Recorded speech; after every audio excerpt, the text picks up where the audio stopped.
One of my subscribers and followers on Twitter, my Kim, and shout out to her, sent me this post on Twitter involving the court jester coon. So in the picture, you see that is Daniel Cameron, and that is his wife next to him. And they put hashtag Happy Halloween from our family to yours.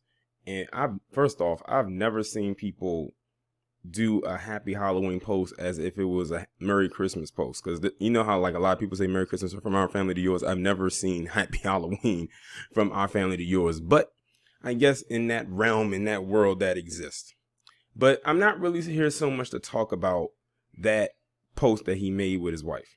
I'm more talking about this response from this person whose username is Follow John, or their ad name is Shartser John. I'm guessing Shartser might be their last name, but they just wrote it in reverse. I could be wrong. But this is a white guy right here. And this was his response to the post. I see you're going dressed as an Uncle Tom again. He got 290 retweets, 231 quote tweets, and over 5,800 likes. And man, many people, mainly black people, were upset. And you even had some white people that, I don't know if they were white or not, they could have been, were even trying to check him as well about what he said.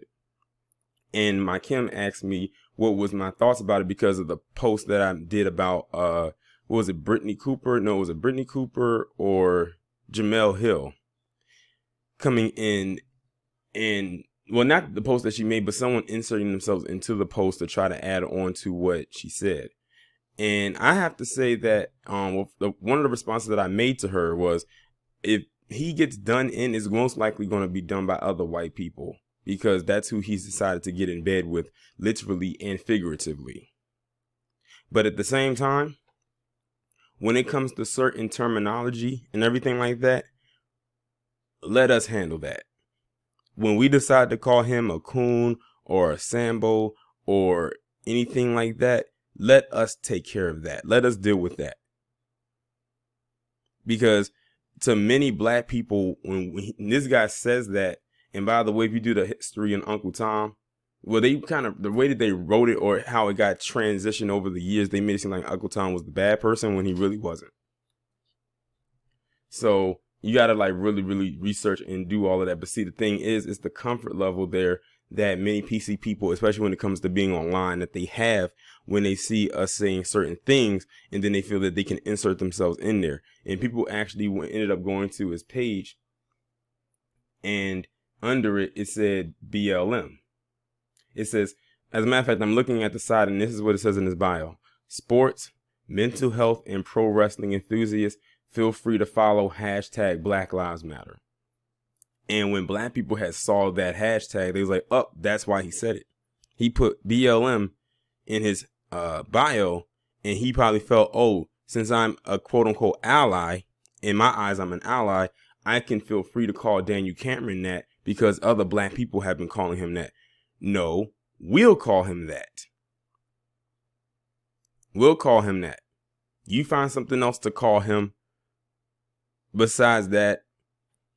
Even though we don't, like I said, even though none of us really care for Daniel Cameron, like I don't think he has any fans, to be quite honest.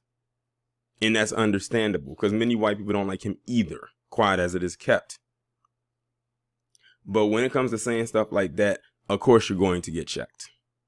Because now it's going to be like, oh, there's that comfortable white liberal again. Because remember what they told you about the PC liberal. Don't let them get too comfortable because they'll slip up every time. And he slipped up right there.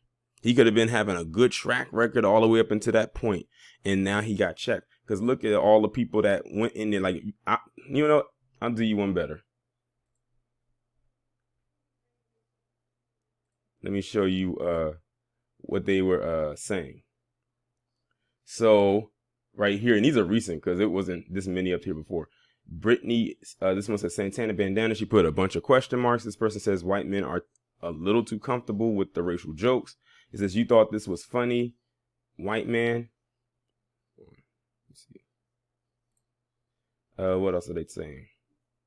Imagine a white person calling you an Uncle Tom. I'd never recover. This person put the crying, laughing emojis. Now, some people thought it was hilarious because it was so left field. Like, because I've never seen a white person actually say that out of their mouth, to be quite honest, whether in person or online. So let's see. I see a white man calling a black man an Uncle Tom. My head is itching, perplexed. And it says, this ain't really your place to say, my guy, relax. It says, imagine being white with BLM in your bio calling a black man an Uncle Tom. It says, white folks can't be throwing racial I guess they meant to say epithets, but it came out episodes. At black people like this, it's not your place to do this. It says, this is why we can't have white people be comfortable in our spaces. It is not him being comfortable enough to say this, yet have the nerve to have BLM on his profile, delete and log out for me, honey. It says, no matter how correct the assertion may be, my guy, you need at least one black parent to say this to a black man. And this is like a white guy that said that. Well, I'm looking at his flags. I see a Haitian flag. And is that the Italian flag? I think that's the Italian flag. Uncle who? It says, here y'all go veering out of your effing lane again. Not chill and stand back and let black people handle this one. It says, white folks be comfortable as hell, crazy, not racist in plain sight. That's just a gift. They said, bring back crack a day. This is, I've never seen white people be racist and use such casual racial slurs like came to Twitter. This is, I wish white people would know when they are not needed or wanted, so on and so forth. Y'all pretty much get the gist. Like, the responses pretty much echo the same way all the way down the page. But yeah, he can talk about Daniel Cameron, but if he wanted to call him that, he should have said that offline, maybe amongst himself, and didn't put it online. But he couldn't help himself and decided to put it there. But now he's like pretty much facing the consequence. But if you go through his own replies, you know, people are coming at him there and he's trying to clarify it, but people really aren't having it. He tried to explain away why he said it and everything like that. But nah, that's just like, for example, many of us have an issue with 44. And that issue just started to boil over time. But we'll be the ones to call it out because we know if palm colored people get a hold of it, and we know they have, they've probably called this man all kind of N-words. They said stuff about his family. Like, they go overboard with it. They go way overboard with it. Even so far as to make death threats and everything like that. Even we wouldn't go that far. Like, for instance, I wouldn't sit here online and wish complete ill will to the court gesture coon, and I'm only putting it lightly because if y'all can read between the lines, y'all know exactly what I'm saying. But I did say, however, whatever does happen to him, he does deserve. And I always said that I bet you it's probably going to be at the hands of a palm-colored person. Although it was a person who I think was black did make a death threat upon him a couple months ago. So it is what it is. But PC, stay in your place, stay in your lane, and stop veering all over the place. You could put BLM and hashtag all over wherever you want in your bio. Okay, whatever. But let that be as far as it goes.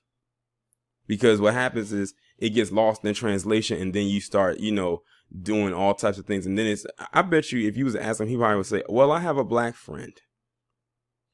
Or I might be, you know, in a relationship with a black woman. I might have a biracial child.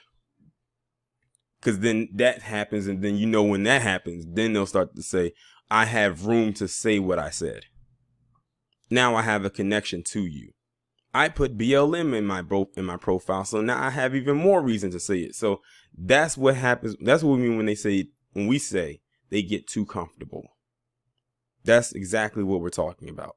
Because we could never find that level of comfort in their spaces. But to be honest, I don't think many of us outside of people like Daniel Cameron and a few others want that level of comfort, to be quite honest, because it would probably be a cringe fest. I'm going to just be honest. But y'all let me know what y'all think.